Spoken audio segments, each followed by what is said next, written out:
dost yoktu, dostun dibinin puludur. Yeah! Dost elə insan olar, dar gündə tanınar.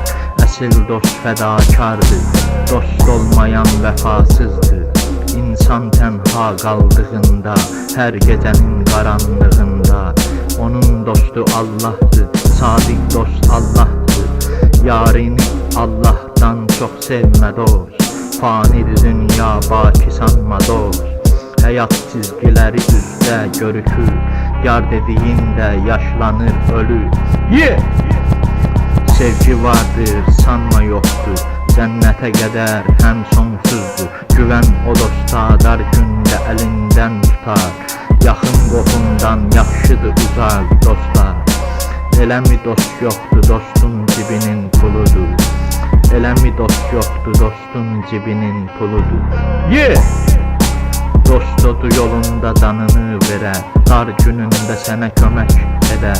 Əgər o dost ki səni pula dəyişirsə, sən də unut onu nəyə dəyişirsə. Həzrəti Əlidən bir misal çəkim, dost haqqında bir hədis deyim. Kafirlər Məhəmmədi öldürməyə gələndə, Həzrəti Əli uzanmışdı yatağa onun yerində. Dost isə dosta tən gərəkdir, tən olmasa da gen gərəkdir. Eşidey dostum, dar gündə yanındayam. Dost başa baxar, düşmən ayağa, mən sənə yaxındayam. Yeah! Eləmi dost yoxdur, dostun cibinin puludur. Eləmi dost yoxdur, dostun cibinin puludur. Yeah!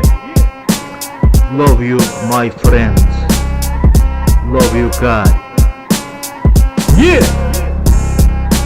Dost dar gündə tanınar. Kim deyirsə pulun yoxdur, dostun yoxdur, yalan deyil.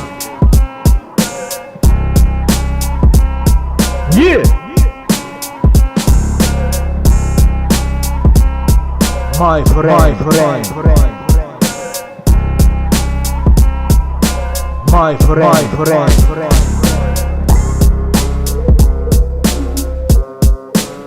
Hamımız evlatlarıyız. Bizim bir varsa o da şeytan.